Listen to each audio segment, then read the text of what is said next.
পাহাড়ে বাঙালি থাকতে পারবে না, তাদের পার্বত্য এলাকার বাইরে সম্মানজনকভাবে প্রত্যাহার করতে হবে, এমন দাবি করেছেন অগাস্টিনা চাকমা। তিনি ক্ষুদ্র নৃগোষ্ঠী নেতা সন্তু লারমার নাতনি। এছাড়া পার্বত্য চট্টগ্রাম থেকে নিরাপত্তা বাহিনীর ক্যাম্পও প্রত্যাহারের দাবি করেন অগাস্টিনা। সম্প্রতি যুক্তরাষ্ট্রে জাতিসংঘের আদিবাসী ইস্যু বিষয়ক স্থায়ী ফোরামের ২৪তম অধিবেশনে অংশ নেন অগাস্টিনা।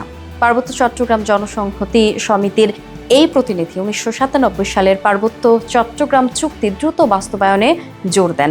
সেই সঙ্গে আদিবাসী নারীদের নিরাপত্তা ও ক্ষমতায়ন নিশ্চিতেরও আহ্বান জানান অগাস্টিনা চাকমা। অধিবেশনে অগাস্টিনা দাবি করেন, পার্বত্য চুক্তি সঠিকভাবে বাস্তবায়ন না হওয়ায় পাহাড়ের জুম্মু নারীরা এখনও নিরাপত্তা ও ক্ষমতায়ন অর্জন থেকে অনেক দূরে। ২০২৪ সালে জম্মু নারীদের ওপর যৌন সহিংসতার বিষয়েও আলোকপাত করেন সন্তু লারমার নাতনি।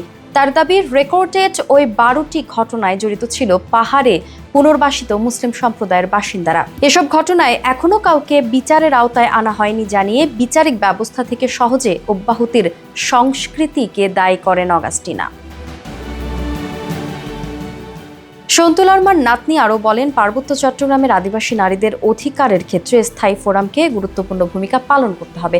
এর জন্য স্থায়ী ফোরামকে পার্বত্য চট্টগ্রামের আদিবাসী নারীদের নিরাপত্তা ও ক্ষমতায়নের স্বার্থে ১৯৯৭ সালের পার্বত্য চট্টগ্রাম চুক্তি সম্পূর্ণরূপে বাস্তবায়নের জন্য অন্তর্বর্তীকালীন সরকারকে রাজি করাতে হবে বলে জানান তিনি। এছাড়া বাংলাদেশ সরকারকে আদিবাসী নারীদের ঝুঁকির হাত থেকে রক্ষা করার জন্য বিশেষ আইন প্রণয়ন করতে হবে বলেও উল্লেখ করেন অগাস্টিনা।